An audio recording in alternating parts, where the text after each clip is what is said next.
Divider लाया। आज उन्हीं के दलाली और मुखबरी करने वाले लोग, जिनके डीएनए में गोरे अंग्रेजों के दलाली का खून है, वो आज देश को बांट रहे हैं।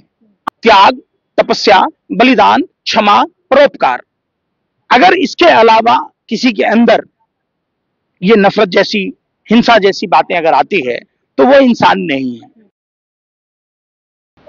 नमस्कार दोस्तों, आप देख रहे हैं बाइट विद कशिश।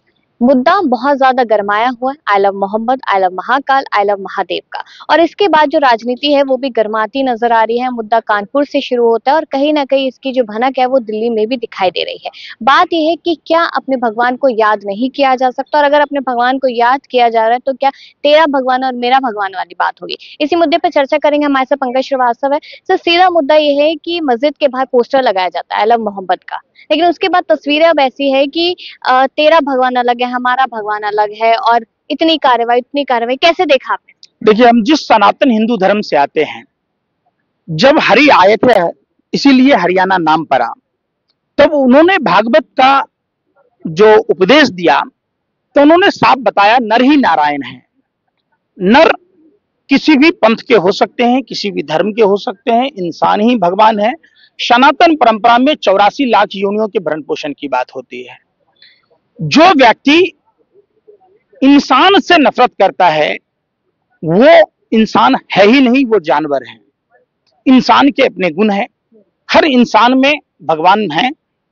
आपके देखने का तरीका अलग है। आधा गिलास पानी है, कोई कहता आधा गिलास खाली है, कोई कहता आधा गिलास भरा हुआ है। ये नजरिया है। रह गई बात आई लव मोहम्मद की, तो मैं उस बिहार से आता हूं जहां सर्वधर्म संभाव की बात होती है, जहां जैन धर्म के संस्थापक भगवान महावीर का जन्म स्थान है। उन्होंने सत्य और अहिंसा की बात कही है। जहां गौतम की ज्ञान स्थली है, जहां शांति का पाठ पढ़ाया गया, पूरे विश्व में बुद्ध के लिए जाना जाता है। वहां गुरु गोविंद सिंह जी की जन्म स्थान है। तो आप देखे होंगे कि सिख धर्म को मानव सेवा के लिए ही जाना जाता है। हिंदू धर्म में मंदार पर्वत है, जो मंदराचल पर्वत से समुद्र मंथन हुआ, अमृत और विष दोनों आए, लोक कल्याण की बातें हुई, 84 लाख योनियों के भरण पोषण की बात आई। वो हिंदू हो ही नहीं सकता जो इंसान से नफरत करता हो, इंसान से हिंसा करता हो। हमारा धर्म 5 स्तंभों पर टिका है: त्याग, तपस्या, बलिदान, क्षमा, परोपकार। अगर इसके अलावा किसी के अंदर ये नफरत जैसी, हिंसा जैसी बातें अगर आती है तो वो इंसान नहीं है। निश्चित तौर पर भारत सभी धर्मों का एक संगम है। सभी धर्म के लोग यहां रहते हैं और यही भारत की खूबसूरती है। सबसे बड़ा सवाल है कि आई लव मोहम्मद अगर मुसलमान नहीं कहेगा तो कौन कहेगा? और मैं तो कहता हूं, मैं आई लव मोहम्मद कहता हूं। आप मुसलमानों पर एफआईआर कर रहे हैं, हम पर करो। अगर मैंने दूध पिलाया तो क्यों ना कहूं, वो भी भारतीय हैं। और एक सच्चा भारतीय होने के नाते I love Shri Ram, I love Mahadev, I love Mohammad Sahab, I love Guru Nanak Dev ji, Guru Gobind Singh ji, I love Gautam Buddha, I love Bhagwan Mahavir कहता हूं। भारत में सभी धर्म और भारत की खूबसूरती, भारत की मजबूती एकता और अखंडता में है। ये बातें विदेशियों को भी नहीं पसती थी, गोरे अंग्रेजों को भी नहीं पसती थी। उन्होंने डिवाइडर लाया। आज उन्हीं के दलाली और मुखबरी करने वाले लोग, जिनके डीएनए में गोरे अंग्रेजों के दलाली का खून है, वो आज देश को बांट रहे हैं। यहां आपने देखा होगा उलेमाओं को शहादत देते हुए, आपने यहां देखा होगा एपीजे अब्दुल कलाम को मिसाइल देते हुए, यहां आपने वो बांसुरी बजाने वाले आपने सुना होगा, शहनाई वादक, तो वो मुसलमान थे। ये भारत की एक सभ्यता और संस्कृति रही है। जिस सुहागन जोड़ा शादी के समय जो बनारसी साड़ी पहनती है वो हमारे मुसलमान भाई बनाते हैं। ये भारत की खूबसूरती रही है। आपने मोहम्मद रफी को भजन सुनाते हुए सुना होगा। आपने ठाकुर जी के लिए कपड़े सीलते हुए एक मुस्लिम महिला को देखा होगा। ये भारत की खूबसूरती है। ये वही लोग हैं जो विदेशी शक्तियों के हाथ में बिके हुए हैं। निश्चित तौर पर भारत की खूबसूरती को, भारत की एकता अखंडता को और भारत की जो पहचान है विश्व में, उसको धूमिल करने वाले लोगों पर सख्त से सख्त कार्रवाई होनी चाहिए। यहाँ सभी धर्मों का सम्मान होना चाहिए, सभी धर्म को मनाने की आजादी है। किसी भी धर्म विशेष के नाम पर आप उस पर अत्याचार नहीं कर सकते, जुल्म नहीं कर सकते। 163 जो धारा है वो लागू हो चुकी है। कहा जा रहा है कि मस्जिद के बाहर ये सारी चीजें नहीं होगी। जो मौलाना ताकिर है उनकी गिरफ्तारी की बात वहां पर हो रही है। तो बार बार एक ही समुदाय के धर्म के लोगों को टारगेट करने का क्या मतलब है? देखिए, मैं तौकीर रजा या और भी कई मुसलमान हैं, मौलाना हैं, वो पूरा मुसलमान नहीं है। आप समझिए, ये सरकारी एजेंट हैं। जैसे हिंदू धर्म में रामभद्राचार्य, बागेश्वर, ऐसे लोगों से दोनों धर्म के लोगों को बचना होगा। अभी क्या बोला रामभद्राचार्य ने? ये आंख से अंधा नहीं है, दिमाग से भी अंधा है कि जो औरतें बच्चे पैदा नहीं करती उनकी कीमत 2 रुपए बताई है। क्या ये सही है? बिल्कुल नहीं। आप बताइए। मध्य प्रदेश में प्रधानमंत्री का छोटा भाई बागेश्वर हिंदू पदयात्रा करता है, वहां बीफ पर जीएसटी हटा दिया गया। तो क्या भैया अपने बड़े भैया को नहीं बोल सकते आप?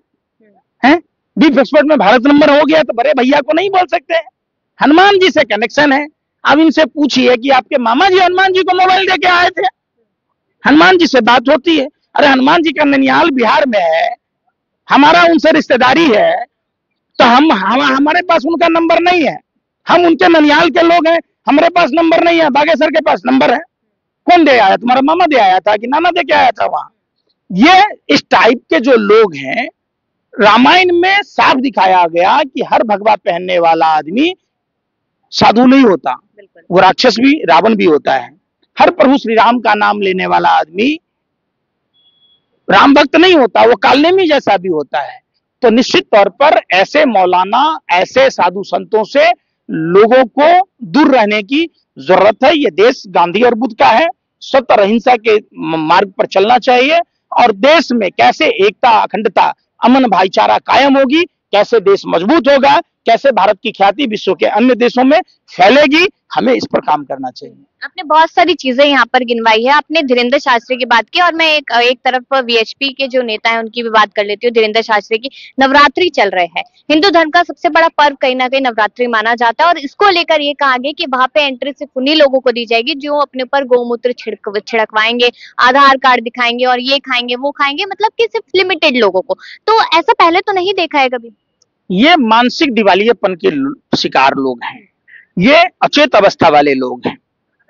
ऐसे लोगों की कमी भारतीय जनता पार्टी और उसके अनुषंगिक इकाइयों में कमी नहीं है। विनय काटियार, अयोध्या में मुसलमान नहीं रहना चाहिए, अयोध्या में मस्जिद नहीं होना चाहिए, लेकिन अयोध्या में देह व्यापार हो रहा है। गोरखपुर और बिहार से लड़कियां लाकर सेक्स रैकेट चलाए जा रहे। स्थानीय लोग जब कंप्लेन करते हैं तो पुलिस उसको बताती है कि ये कंप्लेनर है। तो बताइए विनय काटियार उस समय कहां होते हैं? और आपने जिस बीएसपी नेता की बात की, मंदसौर में गरबा की प्रैक्टिस करने, वहां कोई मुस्लिम लड़की तो जाएगी नहीं, हिंदू लड़की जाएगी। हिंदू लड़की का अगवा हुआ तो कहां थे बीएसपी वाले, कहां थे बजरंग दल वाले, कहां थे तमाम वो आरएसएस वाले? इनका कोई लेना देना नहीं है। जब बिहार की बेटी स्नेहा कुशवाहा के साथ दरिंदगी हुई बनारस में, तो कहां थे ये तमाम संगठन वाले? अब जिस महिला के पैर में 9 कीलें ठोकी गई, कोमल पासवान के समय कहां थी? सारिका पासवान हिंदू है। जब उसको 100 रुपए की लौंडिया कहा गया, निर्वस्त्र कर घुमाने की बात की गई, प्रधानमंत्री नतमस्तक हो रहे, तो कहां थे ये हिंदू संगठन? इनका हिंदू धर्म से कोई लेना देना नहीं है। ये हिंदू धर्म का इस्तेमाल अपने उद्देश्यों के लिए करते हैं। अभी आपने पहाड़ों पर लड़के को देखा होगा, पटवारी का पर्चा लीक हो गया, 15-15 लाख रुपए मांग रहे। तो वहां कितने मुसलमान हैं? सारे हिंदू बच्चे हैं। अभी बिहार में फौजियों को मारा गया, महिला पुलिस कर्मियों के द्वारा, आशा वर्करों को, एसएससी के छात्रों को, बीपीएससी के छात्रों को, उसमें कितने मुसलमान थे? सारे हिंदू थे। तो अब एक बात बताइए कि ये जो जाली दवाई जीवेश मिश्रा बना रहा है, तो देश की बहुसंख्यक आबादी हिंदुओं की है, तो हिंदू दवाई खा के मर रहे हैं। उनके घर में उनके घर के मांग सुनी हो रही, उनके कोख उजर रहे, तो क्यों नहीं कार्रवाई होती है? इनका हिंदू धर्म से कोई लेना देना नहीं है। लोगों का ध्यान बांटने के लिए ये हिंदू धर्म का बीजा इस्तेमाल करते हैं और हिंदुओं को अब जागने की जरूरत है। जब देश का प्रधानमंत्री हिंदू, मुख्यमंत्री हिंदू, राष्ट्रपति हिंदू, राज्यपाल हिंदू, तमाम पुलिस के अधिकारी हिंदू, तब हिंदुओं के साथ धोखा हो रहा है। कोई मसाले में घोड़े का गोबर मिला के बेच रहा है, वो भी बीजेपी का नेता है। कोई डुप्लीकेट दवाई बना रहा है, वो भी बीजेपी का नेता है। तमाम चाल चरित्र चेहरा अगर आप देखेंगे, कोई ड्रग बेचने वाला वो भी बीजेपी का नेता है।